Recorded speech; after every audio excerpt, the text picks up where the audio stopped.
సాధించటం కోసం ఎటువంటి ప్రణాళికలు తయారు చేస్తూ ఉన్నాం, ఎటువంటి వ్యవస్థలను ఏర్పాటు చేస్తూ ఉన్నాం, ఏ రకమైనటువంటి పెట్టుబడుల్ని ఈ రాష్ట్రానికి ఆహ్వానిస్తూ ఉన్నాం, ఏ రకమైనటువంటి అభివృద్ధిని చేయబోతున్నాం అనే దాన్ని ఒక విజన్ డాక్యుమెంట్ని ఇప్పుడే శ్రీధర్ బాబు గారు చెప్పినట్టు ఈ రాష్ట్ర ప్రభుత్వం అత్యంత ప్రొఫెషనల్స్తో ఈ రాష్ట్ర మంత్రులు ముఖ్యమంత్రి గారితో సహా అందరూ కలిసి సమిష్టిగా ఒక డాక్యుమెంట్ని తయారు చేసిన డాక్యుమెంట్ని విజన్ డాక్యుమెంట్ని 2047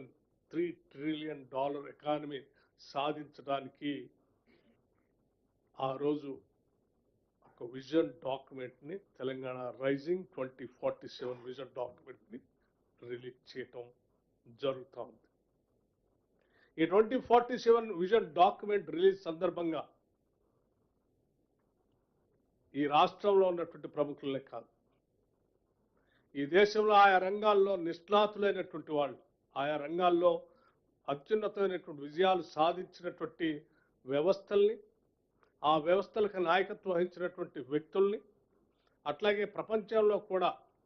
ఆయా రంగాల్లో అత్యున్నతమైనటువంటి విజయాలు సాధించినటువంటి వ్యవస్థల్ని, ఆ వ్యవస్థలకు నాయకత్వం వహించినటువంటి దిగ్గజాలని, వ్యక్తుల్ని కూడా పెద్ద ఎత్తున ఆహ్వానించి ఇది మా విజన్ 2047కి తెలంగాణ మా విజన్ ఇది, రేపటి నుంచే మేము తెలంగాణకి గత 2 సంవత్సరాలుగా వేసినటువంటి పునాదులతో పాటు ఈ 2047 విజన్ కోసం ఇంకా ఏమేమి చేయబోతున్నాం, ఎలా చేయబోతున్నాం, ఏమి ఆవిష్కరణ చేయబోతున్నాం, ఇక్కడ ఇన్ఫ్రాస్ట్రక్చర్ ఏ రకంగా ఉండబోతా ఉంది,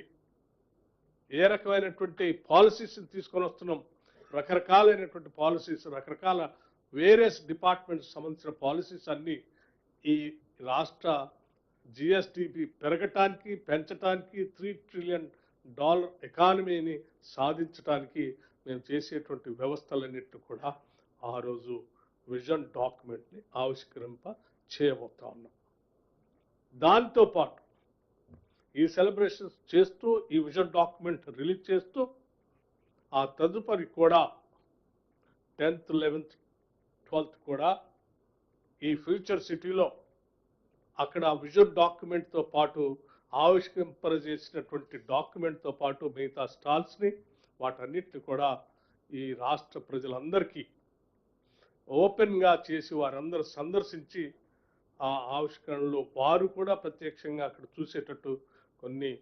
లక్షల మంది ఆ చూసే కార్యక్రమానికి ఆ రోజు అక్కడ ఆ 3 రోజులు వ్యవస్థ చేస్తాం. ఈ సెలబ్రేషన్స్లో భాగంగానే